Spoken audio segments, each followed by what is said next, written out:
What's up guys and welcome back to the channel. In The Rise of Skywalker, many ancient Sith Lords actually became Star Wars canon, but only in name only, when various legions of the Sith troopers on Exegol, Palpatine's new army, were named after ancient Sith Lords such as Revan. Today though, we got a new piece of concept art for The Rise of Skywalker that would have officially not only made several ancient Old Republic Sith Lords canon, but also their designs, bringing massive changes to Star Wars, and bringing a lot of the fan favorite legends Sith Lords into canon in design and name only, but still a really big deal. The appearance of these ancient Sith Lords would have been in the beginning of the film, with their likeness carved into statues and the walls of Exegol's Sith temple. The four Sith Lords that would have been now Star Wars canon would have been Malak, Nihilus, Revan, and Malgus. Just to catch you up, I'll go ahead and explain the brief origins of each of these ancient Sith Lords, starting of course with Revan. Revan initially was a Jedi Knight that served during the Mandalorian Wars.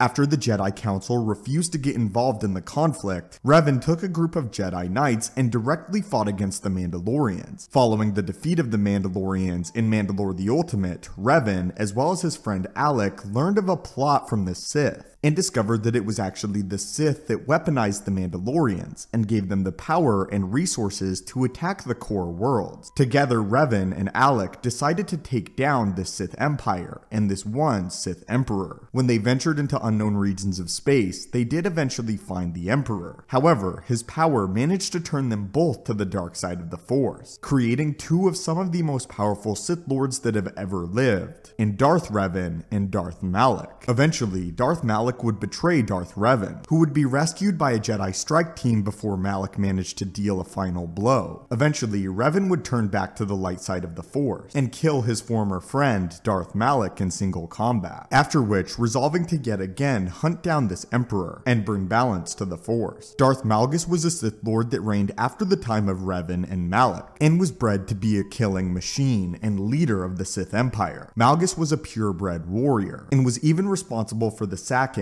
and taking of the Jedi Temple on Coruscant. Darth Malgus was a brute, and in many ways, the proto-Darth Vader. In fact, Malgus was one of Vader's favorite Sith Lords and one of his personal idols. Towards the end of the Sith's confrontation with the Republic, the Sith resolved to make a deal, something that Malgus despised, as he believed in completely crushing his enemies, and did not want to negotiate with the Jedi. Because of this, he attempted to rise his own Sith Empire, a plan that would ultimately fail. The Sith Lord Darth Nihilus was one of the most powerful Sith Lords that have ever lived, being described as a literal wound in the Force. He had the ability to force drain entire planets of their life force, and was considered not quite alive, but not quite dead either. The creation of Nihilus was a result of the superweapon known as the Mass Shadow Generator. Nihilus would serve alongside two other prominent Sith Lords in Darth Traya as well as Darth Sion, eventually becoming more powerful than either of them. It was only by the help of the Jedi that Darth Nihilus was ultimately defeated, his spirit still lurking within his Sith mask. These are four of the most popular legend Sith Lords ever, and it would have been great to actually get to see them in detail in The Rise of Skywalker, even if in the form of statues. Again, currently they're canon only in name only thanks to the Sith Legions, and not even all of them are. It would have been really fun to pick out in the background of The Rise of Skywalker's opening the various ancient Sith Lords as well as their designs. It is cool that this artwork was finally released though. I just think it was a really big missed opportunity for the hardcore fans, and would have been a really great moment getting to see some of our favorite Sith Lords canonized in Star Wars, even if just in the form of statues. But now I would love to hear your thoughts on this, and what are your thoughts on the Sith Lords almost being canonized thanks to The Rise of Skywalker? And do you wish that they were included in the final product of the film? And out of the four Sith Lords that would have been canon in Malak, Nihilus, Revan, and Malgus, who is your personal favorite? Again guys, on the Star Wars merch page, we're having a really big sale due to the holiday season and of course holiday discounts. So if you see anything that you like, be sure to check it out. Top link in the description down below. If you want to stay up to date with everything Star Wars related, from The Mandalorian to deleted concepts and scenes from films, be sure to force choke or force push that subscribe button. As always, my friends, thank you guys so much for watching the channel. May the Force be with you, and have a great day.